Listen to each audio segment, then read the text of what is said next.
Actually, I know all of their browsing history, so it's easy for me, right? Okay, so I'm here to tell you today that I'm super excited. And not for the reason that you think. I'm not going to motivate you. I'm not going to inspire you. I'm not going to give you ideas to believe in. I'm excited because I know almost all of your secrets. I'm here today to disillusion you. I'm here today to tell you that by the moment you got that mobile phone, the tablet, that smartwatch, that smart television, you name it, your secrets went online. Whenever you go cyber, your secrets are going cyber with you. And you can't do anything about that. As a cyber secret futurist, I often hear people trying to protect information saying, I could tell you, but then I had to kill you. Now that sounds really nice, and this saying has a tradition over centuries. But today, when I can buy your account in the dark web, or I can buy your social media account or Yahoo account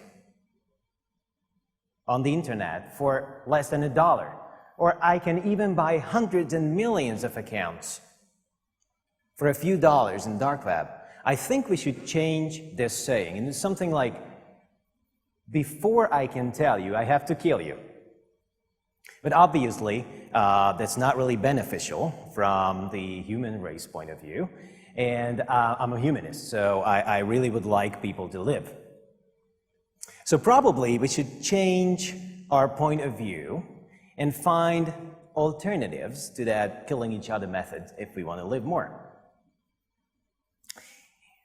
That's not going to be easy. I'm going to talk to you about alternatives, but before I can do that, I have to tell you about cyber war. The cyber war that's going on inside this theater right now, and your mobile phones and your tablets and your laptops are participating in this war. So in a cyber war, I'm afraid I can only offer you cyber blood, cyber tears, and cyber sweat. And a little bit of cyber hope at the end, because I know that people need that motivation, right? So bear with me, relax, enjoy the horrors of cyberspace, and at the end, I'll give you a little bit of hope. So let me start with the story of my digital assistant. She's called Alexa. I love her. She's the best assistant I have ever had. Living or artificial, doesn't matter. She is nice, beautiful, black. She's sitting on my table. She's in the shape of a cylinder. And whenever I talk to her, she goes up to the internet, fetches the answer, comes back to me, and tells me the answer, what I was interested in. We're having really beautiful conversations. She's very amusing. She's telling me jokes when I'm depressed.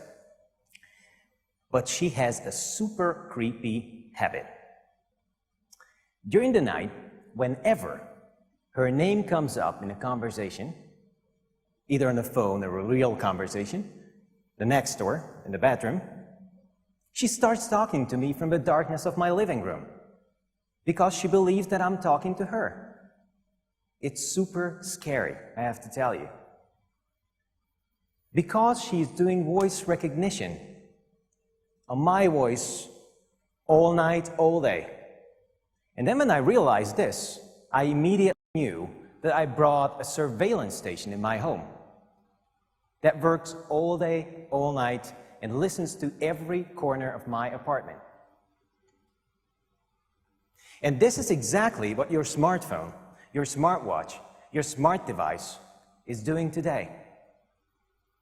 There will be 27 billion smart devices, Internet of Things devices, around us by 2020. 27 billion ears and eyes watching what we are doing every time. Now that's really scary. So there's continuous voice recording going on everywhere. Are you familiar with the little board in television and radio studios saying on air? I think that doesn't make sense anymore. Is there anywhere left that is not on air? Also, Alexa is going to get a little bit even more creepy than that.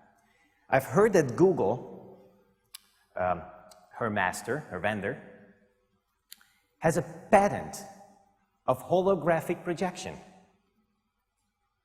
So probably my next heart attack is going to be caused by little Alexa projecting an image of a little girl suddenly behind my back in white pajamas while I'm in the kitchen asking for cooking recipes. It's a really desperate situation. Before I can tell you more about the situation, I want to brief you a little bit on secrets. When I was working on my book on cyber secrets, I thought that I knew what a secret was. So I went to read social psychological books and scientific books on secrets. But I had to come to the sad realization that this is a pretty neglected topic in science. So I had to come up with my own models. Secrets are little things in your mind that are constantly re-evaluated by the brain. It's an information surrounded by a contextual bubble. Don't mix up information with secrets. Information becomes a secret when you create a contextual bubble around it. But why do we need secrets? Obviously. And before you say that you don't have secrets, just think again. Everybody has secrets. And somebody else will always be interested in that secret. Otherwise, it wouldn't be one, right? So, you create a secret because you want privacy. Why do we need privacy? We need privacy because it gives us freedom. In privacy, we are feeling relaxed. In privacy, we are allowing ourselves a loud burp, right? Or we are wearing a stretched t-shirt because we are feeling secure. And there's another thing happening in privacy. In privacy, we conserve energy. And that's a really nice evolutionary thing. So while we are in privacy, our evolutionary instincts are at rest because we are safe. That's why we are making secrets. Next, I had to create a model of how we are evaluating our secrets. And this is what I want to show you now. This, what you see here on the projector, the process of risk evaluation for secrets. It doesn't matter at what point you enter this cycle, but you do go around this cycle, and you most likely visit every stop. First, you make a contextual evaluation of your secret, and you decide who should know about this thing. I'm 14, I started smoking, I don't want my mom to know about it, right? My dad is fine because he's smoking too, so he wouldn't mind. But I don't want my mom to know about my secret. Then, you make a need evaluation of your secret. It's based on the Maslow pyramid, I'm pretty sure, since you're a university student, you should know about it. You make a need evaluation. What if my wife finds out about my mistress? Will it affect my basic needs of shelter? Of course it will. My food? Yes, it will. My love and belongings? Yes. My self-esteem? Probably yes. So this is a hard secret, a deep secret that I should keep.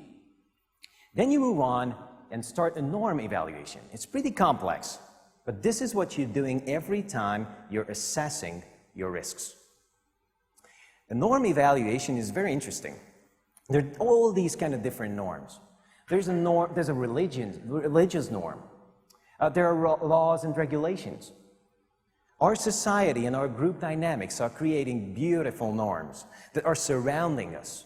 Probably it's not a good idea to come up with a topic that you lost faith in God in church, right?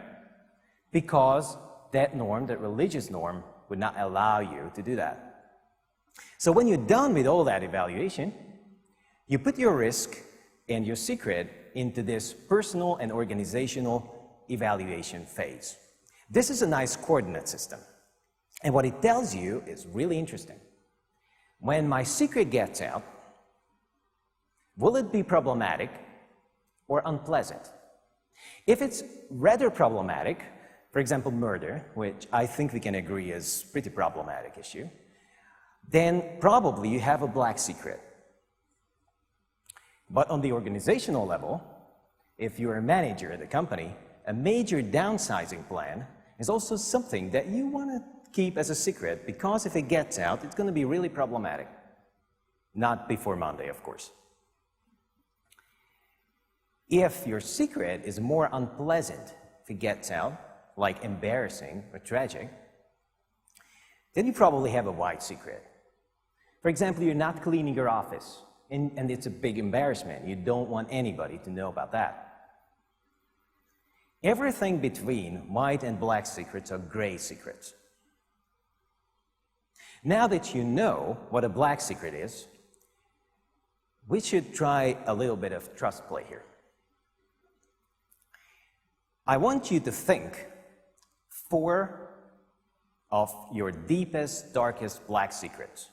And I'm not talking about, like everyday white things, like you're wearing the same pair of socks every night without washing them, right? There's a little white secrets. No, don't do that. Try to think deep and dark black secrets, okay? Giving you some ideas. You have a secret lover. You have a delayed coming out. You lost faith in God and you're not telling this to your religious family. Those are black secrets, okay? I want you to think 4 of those. Got it? Okay. Now imagine that you have to stand up. You have to come up these stairs. Stand here with me on stage. Look all these people in the eye and the cameras and everybody watching the stream. And tell them 3 of those secrets. Yes, I have a mistress. Yes, I'm gay. Yes, I don't believe in God. Can you imagine that? It would be really disastrous, I think. Now, this is exactly what's going to happen in 2020 in cyberspace with all of your secrets.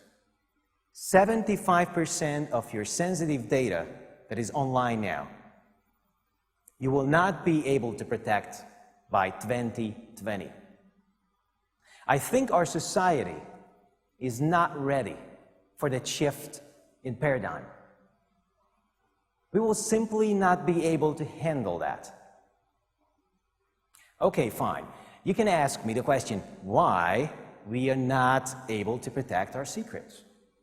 We have all these nice cybersecurity technologies. I'm telling you the reasons. Let's start with a factor I'm calling Ghostbusters factor. When there's a fire in this building, who are we calling? The firefighters. When there is somebody having a heart attack in the first row, we're calling the paramedics, doctors, right? If somebody's getting robbed, we're calling the police. But if there is something strange in your cyber neighborhood, who are you going to call? Cyber Ghostbusters. There's no such a thing. Today, there's no government agency who's going to take care of your cyber problems. You know phone number, you know who you should call, right? You don't, because there's nobody to call. Second, there's a TAC factor. Hackers, on average, are staying undetected in our computer systems for 200 days, on average. Some of them are staying for 14 days. Some of them are staying for 1,400 days. On average, it's 200 days. That will be 44 zettabytes of traffic on the internet by 2020. That's a number that would not even fit on this screen behind me. A few months ago, the anonymous group, the hacktivist group, has managed to exfiltrate 55 million personal data from the Philippines election system in under 2 minutes. Now imagine this. We have APTs in these computer systems. APTs are advanced persistent threats. These are very skillfully crafted software, malware, that we can't find. Traditional firewalls and virus filtering systems cannot find these little parasites. Now imagine that in this mass, this big amount of data, with this incredibly high speed, you need to find those little bytes in your phone, in your tablet, or in your computer system. It's something like trying to catch a mosquito with a Coke bottle standing on the top of a high-speed train. This is how hard our job is. There's the human factor, of course, because we're all humans.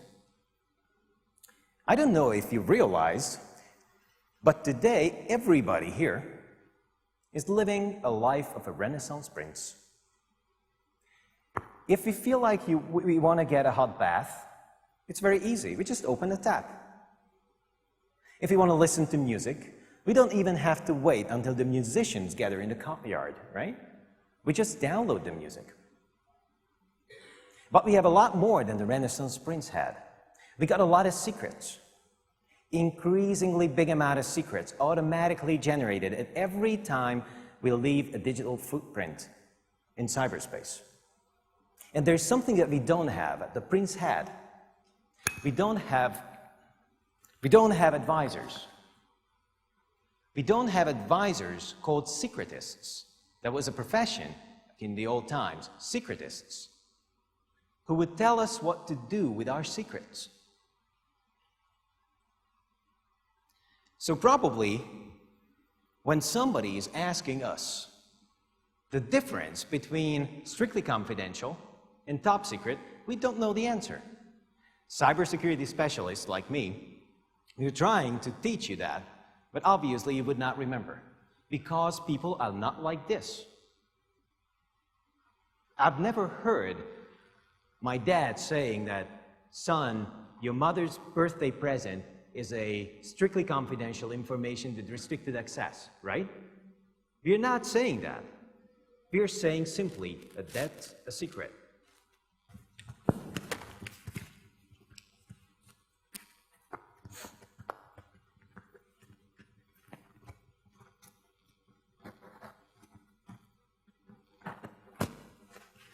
All right, I think we can move on. Can you hear me now? Oh, great, fine.